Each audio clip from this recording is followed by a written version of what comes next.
Senegal, Guinea-Conakry and Bissau, southern Mauritania, Burkina Faso and Ivory Coast.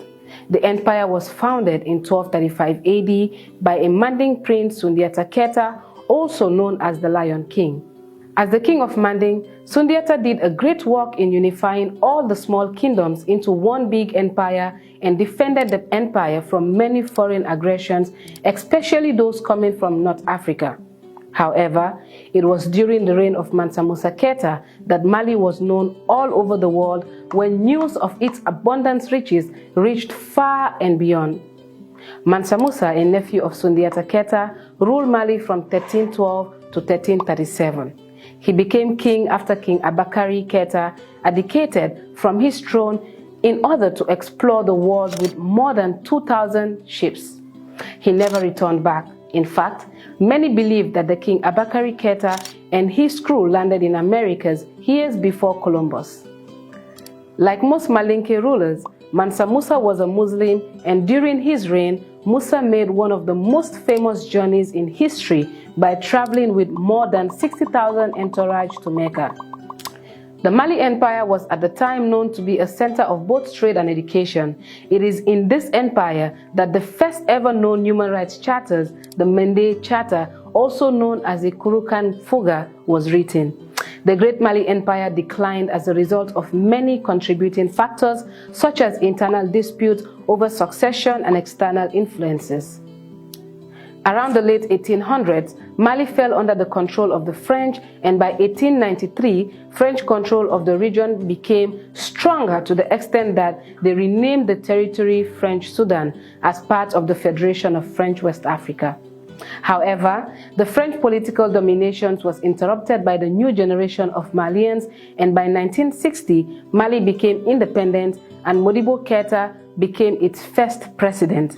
Keita was a fierce anti-colonial figure, took an immediate, bold move by removing Mali from the French community in 1962. Like many other anti-colonial rulers such as Sekou Touré, Nkrumah, Lumumba, and many others, Keita too supported a total liberation of the African continent, something that the French didn't like.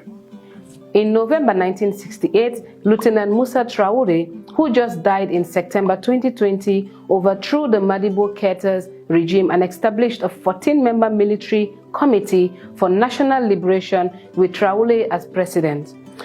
Traoré ruled Mali from 1968 to March 1991, until he was forcefully removed through public demonstrations against his regime. Similar to the current political situation in Mali, the 1991 public unrest prompted Colonel Amadou Toumani Touré to overthrow the government and arrested the president. Toumi formed a civilian-led transitional committee for the salvation of the people. The committee ushered a referendum and election in 1992, but Colonel Touré did not run in the presidential election. Toumani Touré did the noble thing by handing over power to Alpha Omar Konaré, who won the 1992 presidential election.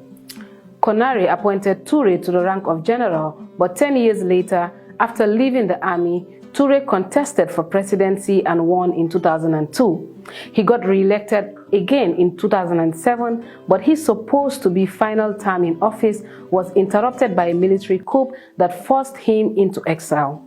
It was then when now disposed President Ibrahim Boubacar Keita was elected in 2013 presidential election and was re-elected in 2017 until he was disposed. Let's talk about Mali-France relationship. This is despite the fact that it is endowed with bauxite, copper, diamonds, gold, gypsum, iron ore, kaolin, limestone, lithium, magnesium, phosphates, salt, silver, uranium and zinc, and ample hydropower. France, by its side, Mali remains heavily dependent on foreign aid. Mali is still faced with Islamic military insurgents, and France, who has made it their God-given responsibility to fight terrorism in the region, has established several military bases in Mali. However, the French military intervention has raised various questions. In Mali, French investments in the mining sector huge, not to mention the French companies that worked in various fields either inside Mali and neighboring states. Mali is one of the biggest gold producers in Africa after South Africa, and is highly criticized for ripping off Mali's resources with the aid of corrupt politicians to the detriment of its impoverished population. In 2010, an Italian company discovered petroleum, uranium and phosphate in northern Mali, where France claimed to be fighting an Islamic insurgency. This latest discovery, according to the analyst, is behind French attempts to find a place for herself on the African coast. On January 14, 2013, the French Foreign Minister, Laurent Fabius, said the main interests of France are at stake. Thus, France had to take quick action to intervene in Mali. France has also been using Mali as a base to protect its energy supply interests in the northern part of the country and in Niger.